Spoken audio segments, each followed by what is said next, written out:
சிறை படத்தோட ஸ்டார்டிங் சீன்லயே ஒரு 3 போலீஸ் ஒரு கைதிய பஸ்ல அழைச்சிட்டு போறாங்க.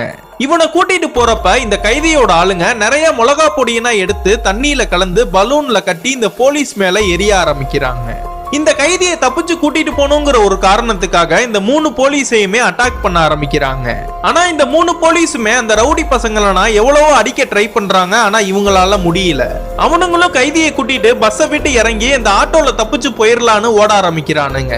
இந்த போலீஸுக்கு அவங்கள பிடிக்கிறதுக்கு வேற வழி இல்லாம கன்னை வச்சு அவரை ஷூட் பண்ணிடுறாரு.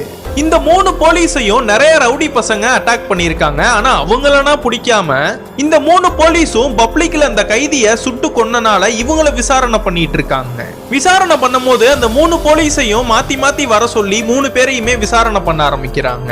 இதெல்லாம் முடிஞ்சதுக்கு அப்புறம் இந்த 3 போலீஸுக்குமே இன்னொரு வேலையும் தராங்க. அதாவது ஜெயில இருக்கிற இந்த கைதிய கோர்ட்ல கொண்டு போய் ஒப்படைக்கிறது தான் இவங்களோட வேலையே. அதனால அந்த கைதியை கூட்டிட்டு பஸ்ல கிளம்ப ஆரம்பிக்கிறாங்க. அதாவது இந்த கைதி தான் நம்ம படத்தோட ஹீரோவே. இவங்க 4 பேருமே பஸ் ஸ்டாண்ட்ல சாப்பிடும் போது இந்த 2 போலீஸ் மட்டும் நான் ட்ரிங்க்ஸ் பண்ணிட்டு வந்துடுறேன்னு கிளம்பிடுறாங்க.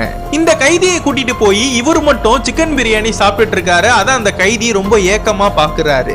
இதெல்லாம் பார்த்த இந்த போலீஸும் நீ ஏதாச்சும் சாப்பிடுறியான்னு கேக்குறாரு. இல்ல சார் எனக்கு இது வேணாம், ஒரு டீ மட்டும் வாங்கி கொடுங்கன்னு இவரும் கேக்குறாரு. டீயனா குடிச்சிட்டு இவங்க 4 பேருமே பஸ்ல ஏற போகும்போது அந்த 2 போலீஸ் மட்டும் அதிகமா குடிச்சனால அவங்க 2 பேருமே தள்ளாட ஆரம்பிக்கிறாங்க. இதெல்லாம் பார்த்த இவரும் கைதியை நானே பாத்துக்கிறேன்னு கைதியை இவரு பக்கத்திலேயே உட்கார வச்சுக்கிறாரு. நம்ம ஹீரோவும் அந்த போலீஸ் கிட்ட சார் எனக்கு ஒரே ஒரு உதவி மட்டும் பண்ண முடியுமான்னு கேக்குறாரு. அதுக்கு அவரு என்னன்னு கேட்கும் போது என்ன கோர்ட்டுக்கு அழைச்சிட்டு போறப்ப என் கையில உள்ள விலங்க மட்டும் கலட்டிட்டு அழைச்சிட்டு போங்க சார். எதுக்கு சார்? நீங்க தப்பிச்சு ஓடுறதுக்கா சார்? அதெல்லாம் நீங்க கொலை பண்றதுக்கு முன்னாடி யோசிச்சிருக்கணும் சார்னு இவரு சொல்றாரு. அப்படியே நம்ம ஹீரோவும் சோகமா உட்கார்ந்து இருக்கும் போது இவரோட பிளாஷ்பேக்கை இவரே நினைச்சு பாக்குறாரு. இந்த பையனுக்கு இவங்க அம்மா மட்டும்தான், இவங்க அப்பா கிடையாது. அந்த ஊர்லயே ஒரு சின்னதா ஒரு பெட்டி கடை வச்சு நடத்திட்டு வராங்க. இது மட்டும் இல்லாம அந்த ஊர்ல இருக்கிற ஒரு பெரிய இடத்து பொண்ணை இவன் லவ் பண்றான். அந்த ஊர்ல இருக்கிற சவுண்ட் சர்வீஸ் கடையிலயும் இவன் வேலை பார்க்கறான். அந்த ஊர்ல இருக்கிற எல்லா மக்களுக்குமே அந்த காலத்துல டிவினா இல்லாதனால இவன் தான் டிவில படம்னா போட்டு எல்லாருக்குமே காட்டுவான். இப்படின்னா இருக்கும் போது அந்த ஊர்ல இருக்கிற ஒரு சில வயசு பசங்க இவனை கூப்பிட்டு ஒரு நல்ல புது படமா போட்டு போடான்னு இவனை விரட்டுறாங்க. இவனை எந்த படம் போடலான்னு ஒவ்வொரு படமா அவங்க கிட்ட எடுத்து காட்டுறான். ஆனா அது மாதிரி படம்னா வேணாம், எங்களுக்கு தப்பான படம் தான் வேணும்னு அவனுங்க சொல்றானுங்க.